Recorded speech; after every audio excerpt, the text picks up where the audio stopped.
In today's gospel, Jesus and his disciples and a large crowd are gathered in a deserted and desolate place in the Judean desert. If you've ever visited Israel and been to the Judean desert, you know that means only sand, rocks, no water, searing sun, isolation, loneliness. Only three things could bring a crowd together in such a place: desperation and hope and trust. In many ways, we today are like the crowd gathered in that deserted place, knowing our needs, but full of the discouragement that inhabits our present world: COVID, violence, division, need, hopelessness. Some of you know that I grew up in North Carolina, and I live near the ocean. I used to go to the beach. And for those of you who don't understand what that means, I'm talking about the shore. And I would go fishing at the beach. I learned early on that there are three kinds of fisher folk. There are those who fish from piers that stretch far out into the ocean. Pier fishers who walk out on the pier, choose a spot, drop their line into the water, and wait for whatever fish might be passing by. And then there are the surf fishers. Surf fishers are those who wade out into the crashing waves and struggle with the forces of wind and water and powerful surges while casting their line out into the deep where they believe the fish might be.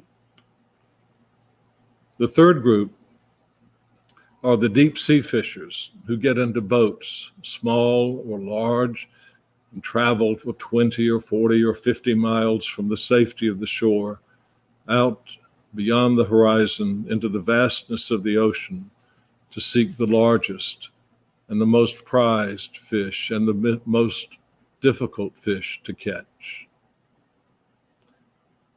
Now, sisters and brothers, as different as the fishing styles are, all fishers have one thing in common. They have hope. Hope that their efforts will be rewarded and that they will be fed. Hope that they will remain safe, and hope that they will enjoy some of the bounty of God's creation. Fisher folk pray and hope a lot. Now, we can think of so many other examples of things that we need to pray for. We need to pray for freedom from the brokenness of racial oppression and racism. And in our prayers to give thanks for the great prophets like John Lewis and Harriet Tubman and Frederick Douglass. Since we are created in the image of God who is love, our natural state is to love our neighbor. Racial hatred has to be taught and learned.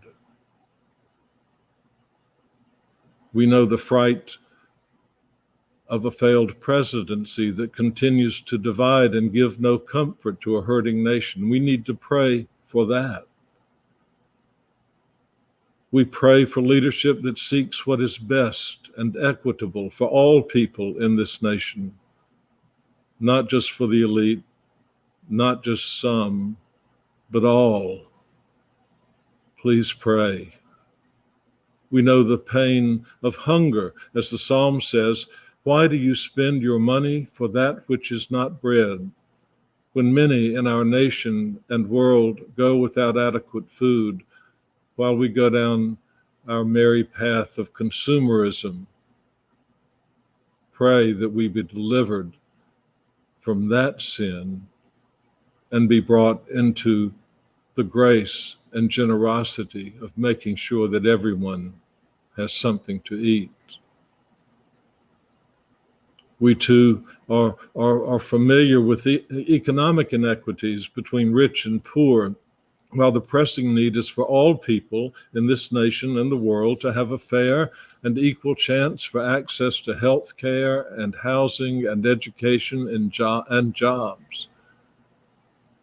Many in our city sleep on beds of concrete on the street, while most sleep in the comfort and softness of Restopedic mattresses. We need to pray for those who are alone and lonesome. And of course, pray for an end to the COVID pandemic. Pray that in our frustration that there is no end in sight for the sandpaper of this pandemic grinding and eroding health and jobs and economies and family life. Pray desperately for a vaccine, for a cure, for a respite. And make no mistake, we have come to understand in a cruel and frightening way that all lives are connected, and in a real way that when one suffers, all suffer. And in the midst of those prayers, we can claim and trust that we who are Christians follow a Lord who was defeated and murdered by the collusion of the powers of evil in this world. We are very much like those 5,000 people gathered 2,000 years ago. We're like them in this day, gathered in a dry, dusty, desolate place, not the Judean desert, but the streets of New York City and the United States and the world, hungry, thirsty, desperate for relief. What binds those 5,000 people together is what binds us together: a thirst for justice, a yearning for freedom from oppression, a hunger for an end for division, a reversal of desolation. And we're like the fisher folk who live in hope that they will be fed from God's graceful bounty that so often surrounds us unnoticed and unseen. What do you thirst for in these days? What do you yearn for, hunger for? What binds us together is the same as what bound the crowds gathered near Jesus and the fishers standing near the ocean: hope. And hope is built on trust. Trust that Jesus will lead us to what we thirst for, hunger for, what we desperately seek as people, as nation, and as world. Trust in Jesus' promise that in the end it is not the evil of the world that will have the final word. It is God's goodness that will have the last word. Trust in Jesus' promise of forgiveness and confidence in Jesus' presence and support, abiding faith in Jesus' ocean depths for love for each and all, as if there were only one of us to love. Trust in God's justice and promise of peace.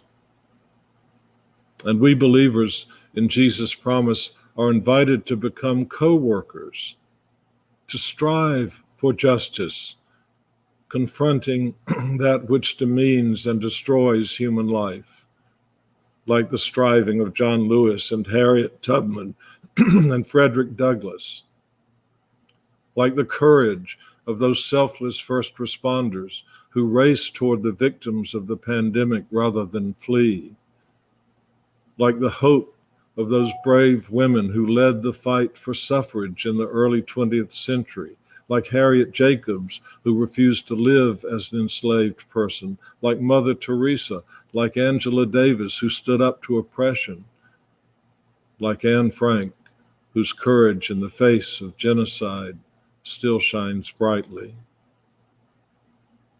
We can trust we can trust in and hope for the promise of Jesus to be fulfilled in God's own good time. And we can rejoice that we are invited to have a part in the inbreaking of God's reign of justice and peace and mercy and equity. In the words of the hymn that we sang at the beginning of our service today, soon we'll reach the shining river. Soon our pilgrimage will cease. Soon our heart will quiver with the melody of peace. Jesus' promises can be trusted. They are true and firm. Do what you are called to do to help fulfill those promises. Pray that God leads you to some form of service. And then you can go fishing. Amen.